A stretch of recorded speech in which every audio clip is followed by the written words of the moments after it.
Bom dia, bom dia, bom dia, oitavo ano. Desculpa eu não ter enviado para vocês o...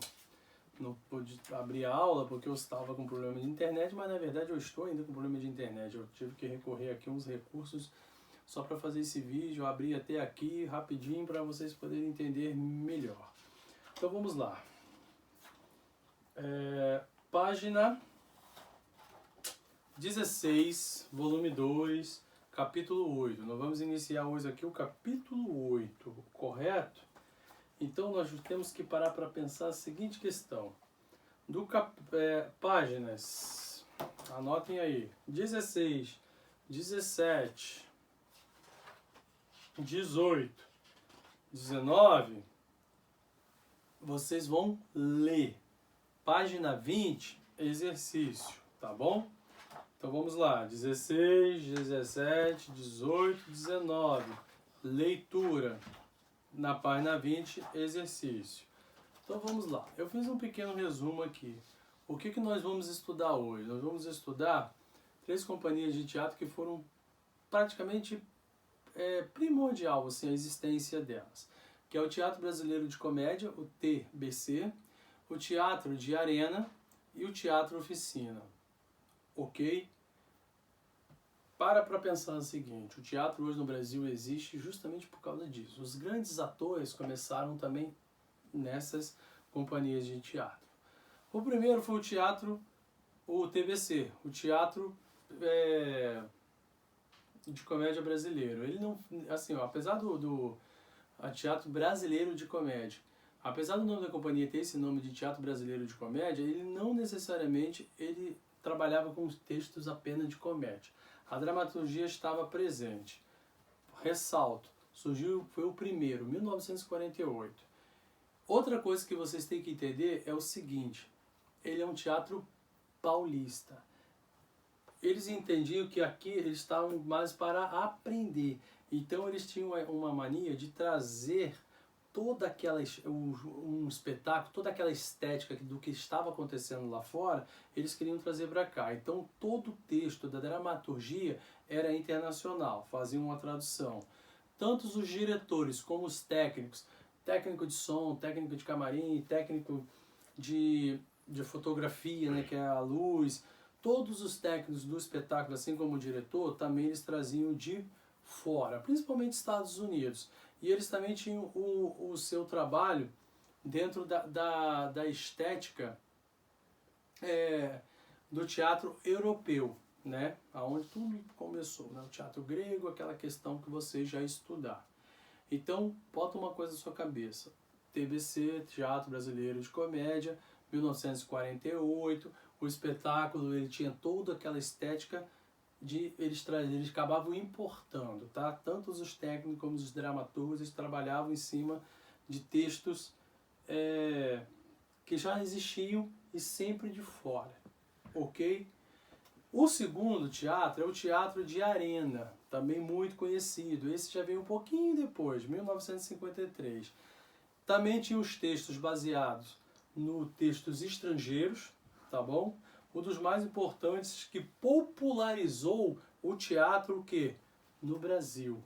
Então, o primeiro deu o pontapé inicial, Teatro Brasileiro de Comédia. O segundo, Teatro Arena, ele ficou muito conhecido, ele popularizou o teatro no Brasil inteiro. Por quê? Eu acho que não é de novidade para ninguém que tudo acontecia nas capitais, principalmente Rio e São Paulo. E esse teatro de arena, ele começa o quê? A levar o teatro para lugares ainda não conhecidos, tá? Isso daí você vai encontrar lá na página 17, igual eu estou mostrando aqui para vocês. Aí aqui até tem aí a figura 2, cena da peça Arena contra o Zumbi, que foi realizada em São Paulo. Aí outra coisa, não sei se eu já falei, mas eu vou repetir, caso eu tenha falado de novo. Esse teatro também era paulista, nascido e criado em São Paulo, tá bom? O primeiro também. Então a capa da programação da peça Contra Zumbi, 1965. Destaque para o tema, Zumbi, e destaque para o ano, 1965. Aí tem toda aquela questão de que tem alguns temas que trabalhavam, que esse pessoal trabalhou, o Teatro Arena, ia de encontro a tudo que estava passando, a, vamos colocar assim, o regime que estava assim implantado, né? O regime militar e principalmente imposto como a censura.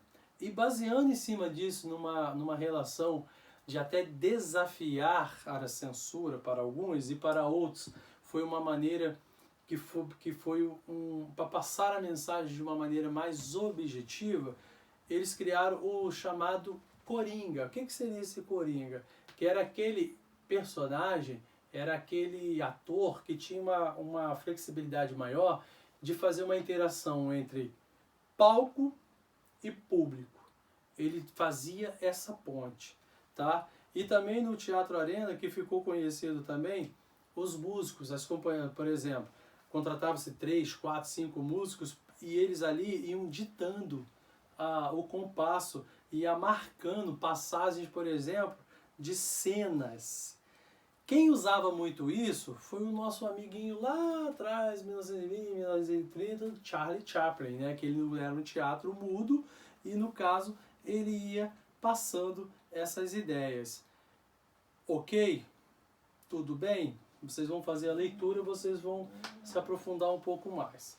Agora eu vou para a página 18. Isso daí não foi o meu estômago roncando, tá? Isso aí foi a minha cachorra reclamando. Agora nós vamos para a página 18, que é o Teatro Oficina. Aí tem uma briga, eu vou até destacar para vocês aqui, dá licença. Tem uma briga entre o carioca e o paulista, né? Eu acabei de falar que nós temos aqui dois teatros, o Teatro Arena e o Teatro Brasileiro de Comédia, que todos dois eram paulistas. Aí o carioca, ele cisma de fazer teatro, que assim, é uma coisa espetacular. Nós temos o primeiro que é de 1948, o Teatro Comédia, o Teatro Arena 1953. Aí chega em 1958, o brasileiro, o carioca aqui, ele fala assim, eu vou fazer teatro também. Aí lascou. Vamos lá falar dos cariocas. Ele sempre provocava o quê? Uma investigação sêmica. Isso era fundamental. Totalmente brasileiro. Eles pareciam grandes festas. Todo teatro, oficina, sempre tinha aquelas grandes festas. Dava um sentido assim de rituais. A nudez começa a aparecer no teatro ali, bem explícita mesmo, que era a questão ao vivaça, que começa a questionar também o que? Os valores, né, de uma sociedade. Não, mas isso é muito escandaloso. E isso começa a provocar a ira e chamar a atenção, não do regime militar, porque em 1958 ainda não estava, mas também começa a chamar muita atenção dos conservadores, principalmente daquela questão assim, da igreja católica, que depois ela foi peça tão fundamental quando vem o regime militar aqui no Brasil. E principalmente o deboche. Aí vocês vão falar assim, é coisa de brasileiro mesmo, né?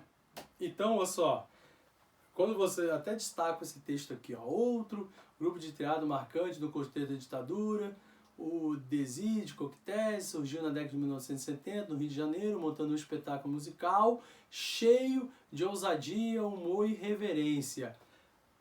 Vou lembrar a vocês que na década de 70 os Estados Unidos estavam vivendo aquela época hippie, movimento hippie. Então eles pegaram também, se alimentaram de lá e trouxeram para cá.